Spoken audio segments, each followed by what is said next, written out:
Paloma Blanca de la Paz, las 15 oraciones más poderosas de la Biblia para transformar tu vida.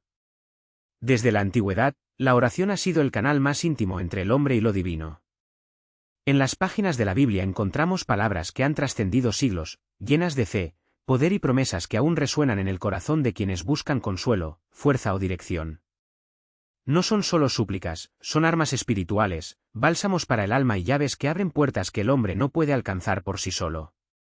El primero de ellos proviene del desierto, donde un hombre fugitivo, exhausto por la culpa, clama a Dios en voz baja: Señor, ya no puedo más.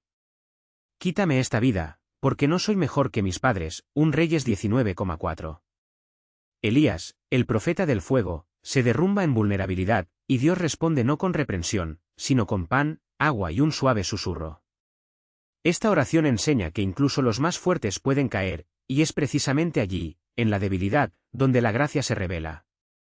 Luego está la oración que sacudió los cimientos de una prisión. Pablo y Silas, encadenados y sangrando, cantaban himnos a Dios. Hechos 4 y 25. No fueron palabras elaboradas, sino un elogio entrecortado que sacudió las paredes y liberó no solo a ellos, sino también al carcelero y su familia. ¿La lección? La adoración en medio del dolor es una oración que Dios nunca ignora. ¿Y quién podría olvidar la radical sencillez del publicano, que ni siquiera se atrevió a levantar la vista? Oh Dios, ten misericordia de mí, pecador. Lucas 6 y 13. 5 palabras. Un corazón contrito. Jesús declaró: este hombre, y no el fariseo con discursos elocuentes, volvió a casa justificado.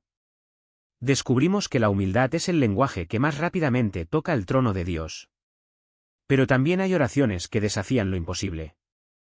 Como Jabs, un nombre que significaba dolor, pero que se atrevía a preguntar: oh, si me bendijeras y ensancharas mis fronteras, si tu mano estuviera conmigo y me preservara del mal. 1 Crónicas 4,10. Dios respondió. Porque cuando pedimos según su voluntad, Él no escatima esfuerzos para responder. Y luego está la oración que Jesús enseñó, no como una fórmula mágica, sino como un mapa del corazón: Padre nuestro que estás en los cielos. Mateo 6, 9-13. Incluye adoración, dependencia, perdón y entrega. Está completo. Es suficiente. Es para todos los días. No menos poderosa es la súplica de Esteban, apedreado hasta la muerte, que en su último suspiro grita: Señor, no les tomes en cuenta este pecado. Hechos 7,60. Un perdón que resonó con la conversión de Saúl, el mismo hombre que se convertiría en Pablo, el apóstol de las naciones. Una oración que cambió el curso de la historia. ¿Y qué pasa con la angustia de Jesús en Getsemaní? Padre, si es posible, pasa de mí esta copa, pero no sea como yo quiero, sino como tú. Mateo 26, 39. Aquí, la humanidad y la divinidad se encuentran en una rendición que redimiría a la humanidad. Es la oración de rendición la que vence. También están las palabras de Ana, la estéril, que en silencio derramó su alma delante del Señor. 1 Samuel 1 y 13. Elí pensó que estaba borracha, pero Dios escuchó su llanto y le dio a Samuel, el profeta que ungiría reyes. Aprendemos que el silencio a veces grita más fuerte que las palabras. Y el salmista David, que en medio de la persecución y la traición, clamó: Tú me examinas, oh Dios, y conoces mi corazón, me pruebas y conoces mis preocupaciones. Salmo 139, 23. Una oración de transparencia radical, una invitación a Dios a sondear las profundidades donde ni siquiera nosotros mismos nos atrevemos a mirar. No podemos olvidar la intercesión de Abraham por Sodoma: destruirás al justo con el impío. Génesis 6 y 23. Una negociación audaz que revela cómo la justicia y la misericordia de Dios se entrelazan cuando un hombre se atreve a interceder. Y luego está la oración de Nehemías, quien al enterarse de la desolación de Jerusalén, lloró, ayunó y oró. Nehemías 1, 4. Su petición no era solo por la reconstrucción de muros, sino por la restauración de un pueblo. Dios no solo respondió, sino que lo usó para dirigir la obra. También está la confesión de David después de su pecado con Betsabé: crea en mí, oh Dios, un corazón limpio. Salmo 51, 10. Palabras que nacen de las cenizas del arrepentimiento y se convierten en el himno de todo aquel que busca la renovación. Y la oración de Job, después de perderlo todo, declara: desnudo salí del vientre de mi madre, y desnudo volveré. El Señor dio, el Señor quitó, alabado sea el nombre del Señor. Job 1,21. Una entrega que desafía la lógica humana y encuentra la paz en el propósito soberano de Dios. Finalmente, la promesa de Jesús, todo lo que pidáis en mi nombre, lo haré, Juan 2:13. No es una licencia para caprichos, sino una invitación a hacer pacto, para que nuestras peticiones estén alineadas con su corazón y así se manifieste su gloria. Estas oraciones no son reliquias del pasado. Todavía hoy los respiran las madres que lloran por sus hijos, los enfermos que buscan una cura, los soñadores que se enfrentan a gigantes. Nos recuerdan que la fe no es la ausencia de dudas, sino la valentía de gritar incluso cuando la respuesta se demora. Porque al final, la oración no solo cambia las circunstancias, también nos cambia a nosotros. Y ese, quizás, sea su mayor poder. El viento cortaba la noche como una cuchilla fría sobre los campos de trigo ya cosechados, donde solo quedaban los tallos secos, doblados por el recuerdo de lo que alguna vez fueron. Elías siguió el camino de tierra, hundiendo ligeramente los pies en el polvo que, horas antes, aún conservaba el calor del sol. No había luz de luna, solo las estrellas, lejanas e indiferentes, como si el cielo también supiera que algunas batallas se libran solo. No había orado durante días. No por rebelión, sino porque las palabras se habían vuelto demasiado pesadas, como piedras en el fondo de un río. Su hija, Sara, había permanecido con fiebre durante 3 noches, su pequeño cuerpo consumido por una enfermedad que los médicos del pueblo calificaron de inexorable. Su esposa, María, pasaba los dedos por el cabello de la niña, murmurando salmos que ya no tenían fuerzas para calmarse ni siquiera ella misma. ¿Hasta cuándo, Señor?, había preguntado la última vez que sus voces se encontraron en la oscuridad. Elías no supo cómo responder.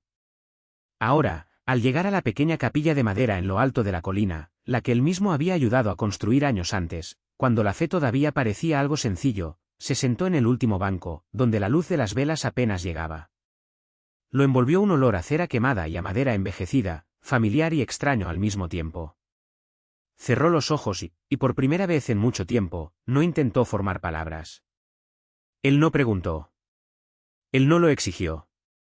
Se quedó allí de pie, con las manos abiertas sobre las rodillas, como si ofreciera no solo una súplica, sino a sí mismo. Y entonces, en el silencio, algo se movió.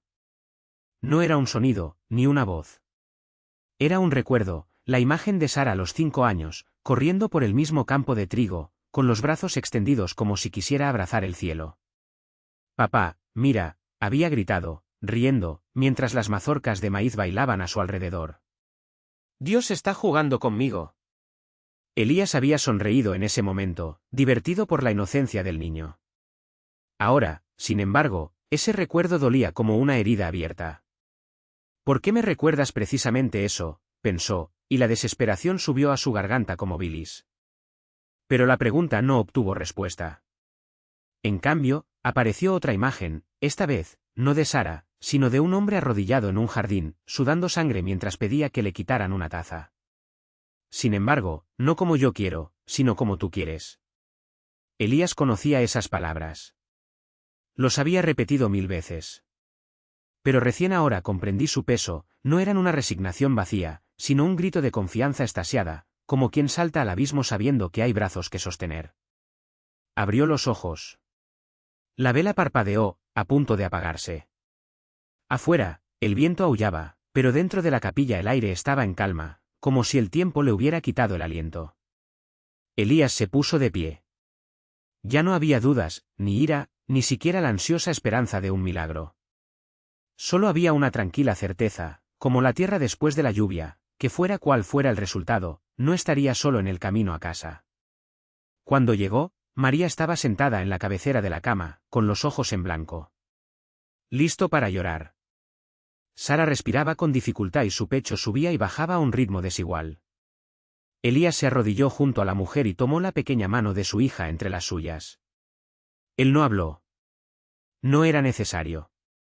María lo miró y en sus ojos vio el mismo espejo roto, dolor, rendición y algo más, una luz tenue, como la primera luz antes del amanecer.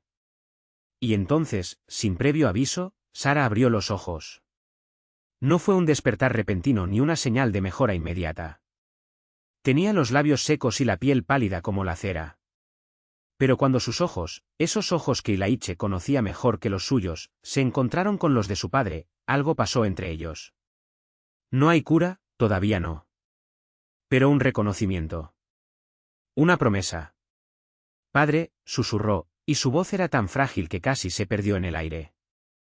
Soñé que volvía a correr entre trigo. Y Laiche contuvo el llanto. Bajó la cabeza y besó la frente de su hija, sintiendo el calor de la fiebre, pero también algo más. Algo que no era de la tierra. Lo sé, hija mía, respondió, y su voz no tembló. Lo sé. La habitación del hospital parecía suspendida en el tiempo, como si el mundo exterior hubiera dejado de girar. La luz del final de la tarde se filtraba a través de las persianas dibujando rayos dorados en el frío suelo y en el rostro de Sara, que ahora descansaba con los ojos entrecerrados, como si el esfuerzo de mantenerlos abiertos fuera demasiado. Elías permaneció a su lado, con los dedos entrelazados con los de ella, observando cada respiración como si fuera un milagro frágil, a punto de desmoronarse. Ella no habló más. No era necesario. Las palabras que habían intercambiado eran suficientes, llenas de todo lo que no se podía decir: miedo, esperanza, el recuerdo de aquellos días en que Sara corría por los campos de trigo, su cabello ondeando al viento, su risa resonando como el canto de un pájaro. Elías recordó cómo ella se detenía de repente, se volvía hacia él con los ojos brillantes y las mejillas sonrojadas por el sol y le decía: Padre, mira qué grande es el mundo. Y miró, no al horizonte, sino a ella, porque para Elías, el mundo siempre había sido del tamaño de los sueños de su hija. Ahora, ese mundo parecía haberse reducido hasta caber en esa cama estrecha, entre las paredes blancas, el olor antiséptico y el zumbido constante de las máquinas. Pero había algo diferente en el aire. Una quietud que no era desesperación, una expectativa que no se atrevía a nombrarse a sí misma. Fueron los pasos en el pasillo los que le hicieron mirar hacia arriba. La puerta se abrió lentamente y apareció el médico. Entró Lucia, con su bata de laboratorio impecable y el cabello recogido en un moño apretado. Su rostro, sin embargo, no tenía la habitual expresión seria. Había una vacilación allí, casi un miedo de romper el silencio que envolvía la habitación. Elías, llamó ella en voz baja. No se dio vuelta de inmediato. Primero, apretó la mano de Sara por última vez, como si le pidiera permiso para alejarse. Solo entonces se puso de pie y se pasó los dedos por el rostro cansado. ¿Qué fue? El médico miró a Sara y luego a las pantallas que parpadeaban junto a la cama. Sus dedos jugaron con el bolígrafo en el bolsillo de su abrigo. Los exámenes, comenzó, y se detuvo. Respiró hondo. Hay algo que no podemos explicar. Los niveles de, bueno, todo lo que estábamos monitoreando cambió. No es una remisión, todavía no. Pero es como si algo se hubiera desbloqueado. Y Laiche no preguntó qué significaba eso. No era necesario. Él ya lo sabía. Lo había sentido en ese beso en la frente de su hija, en esa voz quebrada que susurraba sobre el trigo. Había algo más allá de la medicina, más allá de la lógica. Algo que vino de un lugar donde las leyes del país no tenían poder. Ella va a estar bien, dijo, no como una pregunta, sino como una certeza. El Diar, Lucia no respondió con palabras. Él simplemente asintió, porque algunas cosas no se podían decir, solo sentir. Y en esa habitación, entre el olor a enfermedad y la cálida luz del atardecer, había una verdad que ni la ciencia ni la duda podían tocar. Sara movió los dedos ligeramente, como si buscara algo en el aire. Elías se sentó de nuevo. A tu lado, tomando tu mano nuevamente. Ella no abrió los ojos, pero una sonrisa casi imperceptible asomó a sus labios. Lo sé, hija mía, repitió, tan bajo que solo ella podía oírlo. Lo sé. El sol caía detrás de las colinas, pintando el cielo en tonos óxido y dorado, mientras el ligero viento hacía bailar las hojas secas contra la ventana del dormitorio. Sara ahora respiraba con más tranquilidad, como si el peso que la oprimía se hubiera disuelto en aquellas palabras murmuradas. Elías no soltó su mano, ni siquiera cuando la enfermera entró para revisar sus signos vitales, moviéndose en silencio, como si él también sintiera que ese momento pertenecía a algo más grande. La doctora Lucia permaneció junto a la puerta, observando. Había visto muchos milagros en su carrera, algunos explicables, otros no. Pero nunca había presenciado algo así, una niña al borde de la muerte, cuyos signos se estabilizaron sin razón aparente, mientras un hombre que olía a tierra y lluvia antigua le susurraba promesas al oído. Pensó en los análisis, los exámenes, las horas de estudio que no podían soportarlo. Y, por primera vez en años, se permitió creer que tal vez no necesitaba entenderlo todo para aceptarlo. ¿Crees que se despertará?, preguntó la enfermera, suavemente, mientras ajustaba la vía intravenosa. Y Laiche no le quitaba los ojos de encima a Sara. Ella ya está despertando, respondió, como si hablara de algo tan natural como el amanecer. Y era verdad. Los dedos de Sara se cerraron débilmente alrededor de los suyos, ya no como un reflejo, sino como un gesto. Las pestañas se agitaron, bajo los finos párpados, los ojos se movían, como si buscaran la luz. Luego, lentamente, como quien emerge de un sueño profundo, abrió los ojos. No fue el techo blanco del hospital hacia donde se dirigió su mirada, ni las máquinas que pitaban a su alrededor. Fueron a Elías. Y en el instante en que sus miradas se encontraron, algo pasó entre ellos, algo que no fue solo alivio o amor, sino un antiguo reconocimiento, como si se lo hubieran prometido mucho antes de nacer. Padre, dijo, y la palabra fue un hilo de plata en el aire, tan puro que la doctora Lucia sintió que le ardían los ojos. Elías sonrió, por primera vez desde que llegó allí, las profundas arrugas de su rostro se suavizaron. Estoy aquí, respondió. Sara respiró hondo, como si estuviera poniendo a prueba los límites de su propio cuerpo. Luego, con un esfuerzo que parecía venir de mucho más allá de sus frágiles músculos, levantó la mano libre y tocó el rostro de su padre. Sus dedos, todavía temblorosos, recorrieron su barba gris, como para asegurarse de que era real. «Tú viniste», murmuró. «Siempre vendré», dijo, así de simple. La doctora Lucia dio un paso atrás, sintiendo que estaba presenciando algo sagrado. La enfermera, sin decir palabra, salió de la habitación y cerró la puerta tras ella. Solo quedaron ellos tres, o tal vez más, porque el aire parecía lleno de presencias invisibles, como si las paredes del hospital se hubieran vuelto porosas, dejando entrar el viento, los campos de trigo, el olor a tierra mojada después de la tormenta. Sara volvió a cerrar los ojos, no por cansancio, sino como quien guarda un tesoro. Soñé con la abuela, dijo, después de un largo silencio. Estaba en medio del maizal, con las manos llenas de mazorcas. Dijiste que me encontrarías. Elías no se sorprendió. Él simplemente asintió, como si ya lo supiera. Ella siempre supo cosas, comentó, y su voz tenía un tono de reverencia. ¿Crees que ella está aquí?, preguntó Sara, tan bajo que apenas se la podía escuchar. Y Laiche no respondió con palabras. En cambio, se inclinó y besó la frente de su hija, prolongadamente, como si sellara una promesa. Cuando se apartó, sus ojos brillaron. Ella nunca se aleja de nuestro lado, dijo. Y fue suficiente. Porque, en aquella habitación, entre el olor a antiséptico y el último aliento del día, la línea entre el aquí y el allá se había vuelto tan delgada como la membrana del ala de una mariposa. Y por un momento, tal vez solo. Un momento, todos estaban del mismo lado. El viento del final de la tarde entraba por la ventana entreabierta, trayendo consigo el dulce y húmedo aroma de la tierra arada. Sara cerró los ojos y sintió el peso de las orejas en sus manos, aún calientes por el sol que las había tostado. No estaban lo suficientemente maduros para cosecharlos, pero la madre los había elegido de todos modos, como si quisiera decir algo que las palabras no podían transmitir. Elías se acercó a la cama, donde la mujer yacía inmóvil, las sábanas blancas contrastaban con el tono terroso de sus manos. Sus dedos, entrelazados sobre su pecho, aún tenían rastros de suciedad debajo de las uñas. No necesitaba tocarlo para saber que el cuerpo ya no estaba allí, al menos no en la forma en que los vivos lo entendían. Pero la habitación no estaba vacía. Sara colocó las orejas junto a la almohada, una a una, como si fueran velas en un altar. La luz del crepúsculo los iluminaba desde abajo, proyectando sombras alargadas sobre la pared, que parecía bailar a un ritmo lento, como llevada por una brisa invisible. Está en el maíz, murmuró Elías, más para sí mismo que para su hija. Siempre lo ha sido.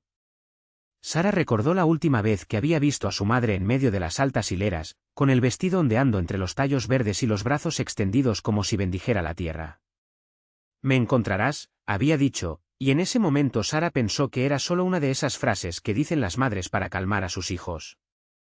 Ahora lo entendí. Afuera, el maizal susurraba, las hojas se frotaban unas contra otras en un suave coro.